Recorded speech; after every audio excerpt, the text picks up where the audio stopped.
Hey folks, welcome back to the podcast, Evil Dungeon Master Universe Podcast. I am your host, Evil Dungeon Master Vince. Hopefully you're doing well today. I know it's Thursday, and I should have did a podcast yesterday, but I had some issues I had to take care of, so I was not really able to take care of a podcast. So I was going to do it today and tomorrow instead. Hopefully tomorrow won't be too busy. But anyway, today we're going to talk a little bit more about AD&D, but first I want to say that today on my channel on YouTube, I'll be releasing a video today, this afternoon, about designing a random encounters chart for your campaign. If you're doing a homebrew campaign, how to make an actual encounters chart for the wilderness areas if you're going through hexes and stuff like that. Because I'm doing my own AD&D solo game, so I wanted to get an encounter chart going, and I thought it's an interesting process. It's a little bit tedious, so I kind of showed you how to do it, and then I brought it back to the finish, and then I have like a special chart that I have for when you roll the dice at the highest level. Tune into that, youtube.com/evilDM. That'll be out later today. You can go over there and like that video, or if you want to become a member of my channel on YouTube, you can view it now for 99 cents a month, and then tomorrow's the members chat that's live, or you can get the replay. It's up to you. Anyway, on to today's show. Oh yeah, evildm.com is our website. AskTheDM at evildm.com is my email address. You can also join my channel on Spotify to support me. There's that. Okay, I got all those things out of the way, so the producers are happy now. What I want to talk about today is a spell. Flipping to page 83 of the Player's Handbook, I'm looking at the revised cover today, the one I happen to grab. Which covers do you like? I'm curious out there. Do you like the original covers or the revised covers? I was in the camp of I really like the revised cover of the DMG, and I think the revised cover of the Player's Handbook is pretty neat too. I like the picture of the wizard there. So that's just my opinion. Anyway, today's spell is going to be the Death Spell. It's a 6th level spell that I've not seen a lot of people talk about, or I've not seen a lot of people even use in games. Now, obviously, it's a 6th level spell, and you need to be really super high to do that. What's 11th level, I believe it is, offhand. I'm not really looking, but you have to be higher level. And most campaigns never really get off the ground as far as going past 5, 6th level. Usually at that point, a DM kind of gets bored, or players get bored of the campaign, and they want to move on to some other game. I mean, I'm sure there's games out there that last longer than 5th or 6th level, but most of the majority of my games kind of end around those levels. And that's due to, I don't know, maybe burnout, or people just get bored of the same thing over time. I know I do. I'll play a game for so long, and I'm just like, I'm itching to play this. And then we'll put the game on hold. And that's why we have all those games at rollhigherdie.com, where you can, just see all the various games that we've been doing actual plays for. But this death spell is a 6th level spell. It's verbal, somatic, and material. It's instantaneous. So it's not like you have to have segments for the spell. There's no saving throw for this spell whatsoever. So, Thanos snap, you're dead. Well, be disintegrated in that case, but that's a different spell on the same page. It actually has... Oh, I'm sorry. I read that wrong. Instantaneous was the duration. The casting time is 6 segments, which is not that bad, considering most of the spells and how long it takes to cast. You roll low enough in your initiative to go, and you will be the one to just destroy everything. Just, boop, you're all dead. Bye. So, explanation of the spell.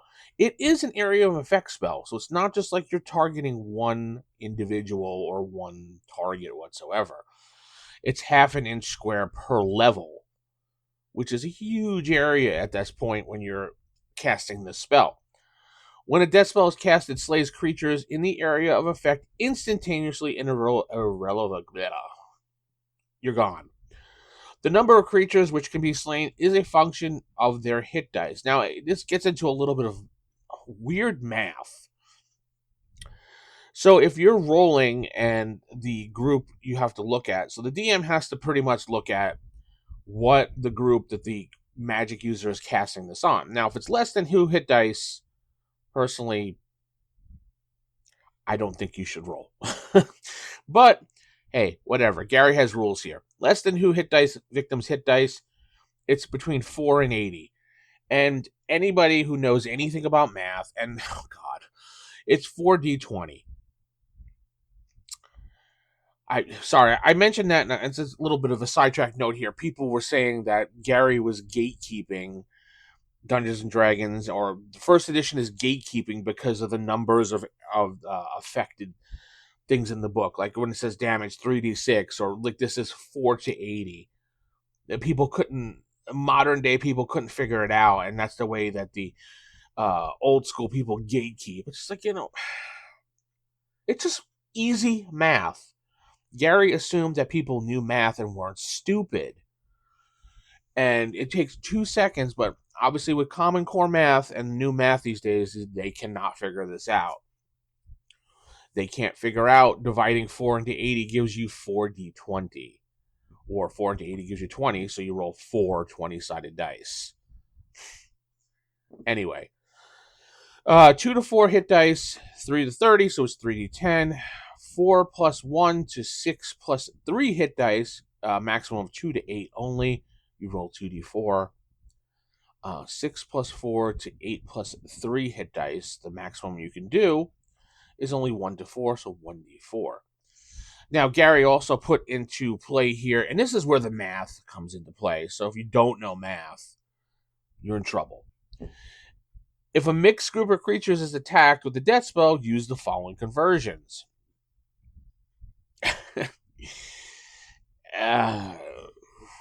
Even when I know math pretty well, and this is kind of confusing to me, so I'll read it and we'll discuss it, kind of. First, simply take the dice to see how many creatures of less than 2 hit dice are affected. Kill all these, and then use the conversion to kill all 2 to 4 hit dice monsters, etc. If not a number of dice remain to kill the higher levels, they remain. This system can be reversed by applying the higher dice victims first. For example, you roll 4d20. When rolled, indicates a total of, say, 53 when you roll those dice. 20 of those is used to kill one 6 plus 4 to 8 plus 3 dice creatures. When you're looking at the chart, you're going to look at the chart and take 20 and multiply it by 0.05, because it says when you're doing the 6 plus 4 to 8.3 creatures, there's a 0.5% chance that you will be killing them. So you'll be killing one of them. 16 are used to kill 4 plus 1 to 6.3. 4 plus 1 to 6 plus 3 hit dice creatures, which is 16 times 1.25, which equals 2. 12 are used to kill 3 2 to 4 hit dice creatures, which is 3 times 4 equals 12. And the 5 remainder can be used to kill 5 less than 2 hit dice creatures. 5 times 1 equals 5, i.e. 20 plus 16 plus 12 plus 5 equals 53. The death spell does not affect lycanthropes, undead creatures, or creatures from the other prime material plane. The material component of this spell is a crushed black pearl with a minimum value of 1,000 gold pieces. That's the spell. The hard part of the spell is basically figuring out the mixed group of creatures based on this chart below. So you're basically rolling how many you can kill less than 2 hit dice, and then looking at the conversion chart and deciding, okay, so I want to kill this type of creature here. What do I do? So the DM has to basically take out his calculator, or if he's a genius with math, write it on paper, and decide how many creatures you get to slaughter. Or at this point, if it was my campaign, we were doing this, the less than 2 hit dice creature would be dead instantly, because why bother? The 2 to 4 would probably be dead as well. And then I would have to calculate for the 4 and the 6 and the 8s, because it's too much math for a DM to be doing. I love playing this game, and I love the fact that Gary puts all these rules into it and all the thoughts into the game like this. But it is a little complex. And yeah, sure, you're going to have probably bust out that calculator and figure it out. I don't see a problem, really. I mean, why not? Tell me what you think about this spell. Now, the death spell, in my opinion, is pretty powerful. With no saving throw allowed, it kind of you got that big bad and he is in that hit dice range. He's dead. There's nothing you could really do about it. And let me just double check. But let me just head over to the magic user class here. Magic user, let's see. They get that spell 6th level. Okay, so I was off by 1. I was thinking 11th level. It's 12th level. You finally get 6th level spells. And yeah, I would definitely prepare that spell every day just in case the big bad shows up or some type of creature. I mean, you could literally walk into a kingdom, demand something from a king, and then be like, dead. Obviously, the DM may not kill the king when you just go dead like that and snap your fingers, because plot armor and things like that, but you can. It literally is no saving throw, and these creatures are dead. Is that fair? Yeah, I mean, if you're going to 12th level, it's pretty much, that's the way the game runs. That's just how old school gaming works. People complained about how there's no saving throws for things like the huge spiders. Save versus poison or die. It's just like, it's a giant spider that's 100 feet tall practically. Well, not that big, but you're going to die. Rocks fall. You're going to die. This is old school gaming. This is not super powered 5e or 4e or 3, if that matter. And I'm not bashing those additions, because I personally like 3e and Pathfinder, for example. But it's a different mindset when you're playing those games. When you're playing Advanced Dungeons and Dragons or basic D&D, going into it, well, you should know going into it, that death lurks around every corner. The game is meant to be played so you're sitting on the edge of your seat, wondering when you're going to die.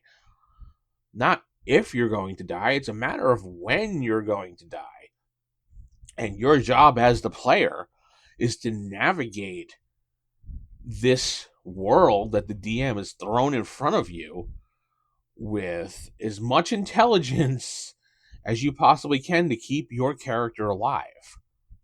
And that was one of the selling points for me when I was a kid playing this in the 80s for the very first time, was the fact that I was this young adventurer out there in the world with my sword, my shield, my armor, whatever gold I had in my pocket, exploring the lands, trying to figure out what is in my way and how I could defeat it, if by my sword, talking to it, or navigating around it, because I did not want to die.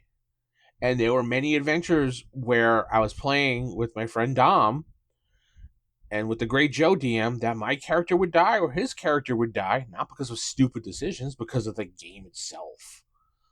Sure, it was probably stupid decisions on our part of drinking potions and, doing dumb things, of touching things we shouldn't have, but what we did was that character got thrown on the back. We went to a town, found a cleric, got a resurrection spell, brought him back. It wasn't, I guess I don't, that's what's another thing I really don't get, that people don't do that anymore. It's just like when the character dies, they just rip up the sheet and make up a new character. Why? I mean, you could resurrect the character, even if they're level 1. I mean, And I know Gary does say in the book, when it comes to level 1, give characters a little bit of grace as far as allowing them to live because they're just starting out. But I mean, yeah, you're gonna die. So, oh shit, run. That's the motto. I have it on my channel. Oh shit, run. And that's what it is. All right, I'm gonna head out. Hopefully you've enjoyed today's podcast. Something to think about. Don't forget to head over to that YouTube channel and check out that video today. If you're not subscribed, go subscribe. I'll wait. All right, did you subscribe? Good. Like the videos. Join us on our weekly live stream Wednesday nights. I could use more people showing up to that so we can chat a little bit. We had a lot of fun this past week when we had Jay Parker on, and we talked about the top 15 horror monsters that are the best in D&D, and then I think it was the top 10 spells of all time. And we'd see if we agreed or disagreed. Some of them were really bad, but we're going to head out. It's me. I'm going to head out. Keep it original, keep it old school. Good night. God bless. Keep praying for you. Good night, people.